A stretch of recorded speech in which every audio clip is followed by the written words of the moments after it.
అక్రమంగా కడతారు, అరెస్టులు అక్రమంగా చేస్తారు. కొన్ని నువ్వేమైనా విచారణ చేసావా? స్టేట్మెంట్ తీసుకున్నావా వీళ్ళ దగ్గర? ఇంత పద్ధతిగా అంటే లీగాలిటీ ఎక్కడా మిస్ అవ్వకుండా, లీగల్ ప్రొసీజర్ ఎక్కడా మిస్ అవ్వకుండా చట్టరీత్యా లేదా మనీ ట్రాన్స్ఫర్ చేసి కొన్ని ఏమన్నా డబ్బులు అకౌంట్ ట్రాన్స్ఫర్ చేయకుండా కొన్నారా? డబ్బులు ఇచ్చేప్పుడు కానీ లేదా పేపర్ అడ్వర్టైజ్మెంట్ ఇవ్వకుండా కొన్నారా? పోనీ ఆనుకుని పోనీ ఏమన్నా నంబర్లు మార్చేసారంటకి చంద్రబాబు నాయుడు ప్రభుత్వం ఇచ్చినటువంటి అగ్రిగోల్డ్ ఆస్తులకి ఏమన్నా సరిహద్దులు చేస్తుందా?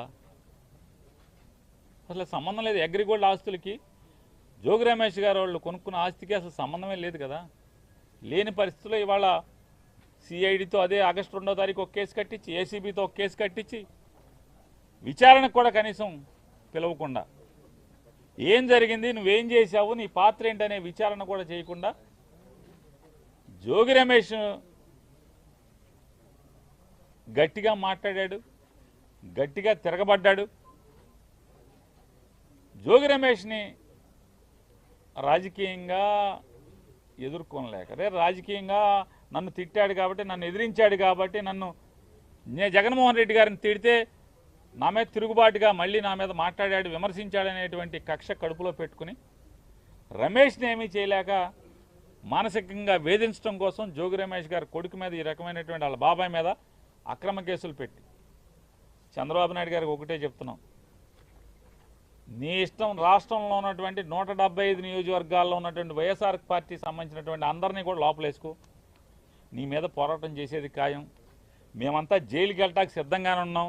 నీ తప్పుడు కేసుల్లో అక్రమ అరెస్టులో ప్రతి ఒక్కళ్ళం కూడా వైఎస్ఆర్ కాంగ్రెస్ పార్టీ జెండా మోసే ప్రతి చిన్న కార్యకర్త దగ్గర నుంచి కూడా జగన్మోహన్ రెడ్డి గారి దాకా అంతా సిద్ధంగా ఉన్నాం.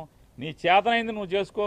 అయినా సరే తెలుగుదేశం పార్టీ చేసేటువంటి తప్పుల మీద ప్రజలకి మోసం చేసే దాంట్లో పోరాటం చేయకుండా ఉండడం మొదలం, నిన్ను నిలదీయకుండా ఉండడం మొదలం అనేది కూడా చంద్రబాబు నాయుడు గారికి ఈ సందర్భంగా అంతిమంగా న్యాయం చేస్తుంది.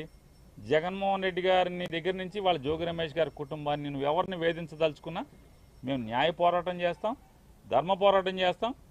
ఖచ్చితంగా నీ మీద తిరుగుబాటు చేసి రాజకీయ పోరాటం కూడా చేసి అన్నింటిని కూడా ఎదుర్కొని ఖచ్చితంగా 2029కి మీ ప్రభుత్వాన్ని పడదయటానికి కావాల్సినటువంటి ప్రతి పోరాటాన్ని చేస్తాం.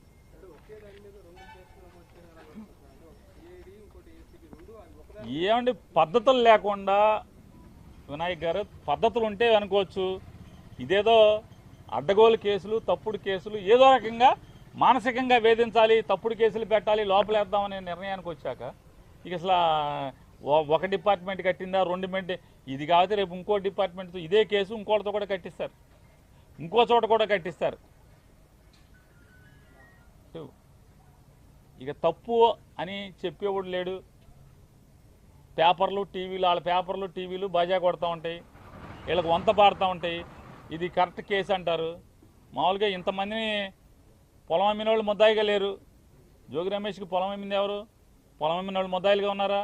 వాళ్ళు ఎందుకు లేరు, ముద్దాయిలుగా రారు అంటే అయితే సాక్ష్యంగా తీసుకురావాలి, లేదా చంద్రబాబు నాయుడు గారు చుట్టాలన్న అవ్వాలి, రెండింటిలో ఏదో ఒకటి అవ్వాలి. వాళ్ళని బెదిరించి సాక్ష్యంగా అన్నా పెట్టాలి. వీళ్ళని అమ్మిన వాళ్ళు దీంట్లో లేరు, కొనుక్కున్నోళ్ళు లేరు. జోగి రమేష్ ఒక్కడే, జోగి రమేష్ గారి కుటుంబం ఒక్కళ్ళే ముద్దాయిలుగా ఉంటారు, ఆఫీసులో వాళ్ళు ఉంటారు. అంతిమంగా అరెస్టులు చేసి అక్రమంగా తప్పుడు కేసులు కట్టి మీ మానసిక ఆనందం పొందుతారేమో కానీ అల్టిమేట్గా కోర్టులు ఉన్నాయి. ఖచ్చితంగా కోర్టులో ఫైట్ చేయటం, న్యాయంగా మేము న్యాయాన్ని ఆశ్రయించి, న్యాయస్థానాలను ఆశ్రయించి గెలవటం ఖాయం.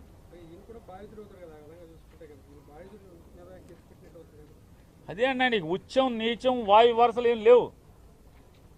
ఇక జోగి వరుస లిస్టు రాసుకున్నారు. రెడ్ బుక్ రాజ్యాంగం, రెడ్ బుక్లో ఎవడెవడున్నాడు ఆయన్ని మానసికంగా వేధించాలి, కేసులు కట్టి లోపేయాలి, సునకానందం పొందాలి. దీనికి వస్తుంది తప్ప ఏముంది?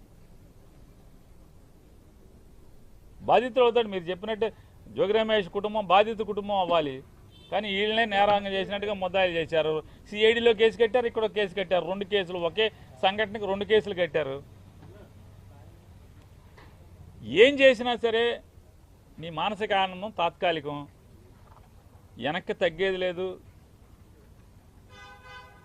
తెలుగుదేశం పార్టీ మీద, కూటమి ప్రభుత్వం మీద, జనాలను చేసే మోసాల మీద, వాళ్ళ కూటమి ప్రభుత్వం ప్రజల్ని వంచే దాంట్లో కానీ, ప్రజా వ్యతిరేక పరిపాలన చేసే దాంట్లో నిలదీయటం, పోరాటం చేయటం.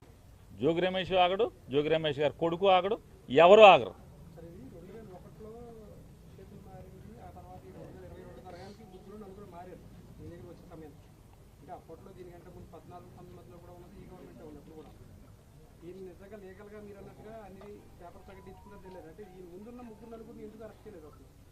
సార్ ఇవే కాదండి, అగ్రిగోల్డ్ ఆస్తులు బోల్డన్నీ ఉన్నాయి. చంద్రబాబు నాయుడు గారు మనుషులే కొనుక్కున్నారు అగ్రిగోల్డ్ ఆస్తులు. చంద్రబాబు నాయుడుతో రోజు పక్కన ఉండేవాళ్ళే కొనుక్కున్నారు. ఎవరిని అరెస్టులు చేయరు. ఇది అగ్రిగోల్డ్ ఆస్తి కాదు, అగ్రిగోల్డ్ జీవోలో ఇచ్చిన సర్వే నంబరు కాదు.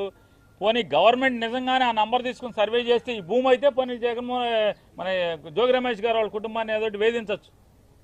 అది కాదు కదా. ఆ సర్వే నెంబర్ తీసుకొచ్చి ఫీల్డ్ సర్వే చేసినా కూడా ఆ భూమి ఇది కాదు. ఆ భూమి ఎక్కడ ఉంది, ఈ భూమి ఎక్కడ ఉంది. నిజంగానే జోగి రమేష్ గారి కుటుంబం తప్పు చేస్తే ఎవరైనా ఎందుకు వస్తారు? ఎవరైనా జోగి రమేష్ గారు మాత్రం బాధపడేదే ఉంటుంది. ఇక్కడ అక్రమ కేసు కాబట్టి ఎవరైనా సరే, అంటే తండ్రిని ఏమీ చేయలేక పిల్లలను కూడా నువ్వు కక్ష సాధించడానికి కేసులో తప్పుడు కేసులు పెడుతున్నావు అనేది ఇక్కడ సమాజం బాధపడేది ఎవరైనా సరే. అంటే రాజకీయ కక్ష కోసం ఎంతకన్నా బరిదెగించి వెళ్తారు వీళ్ళు.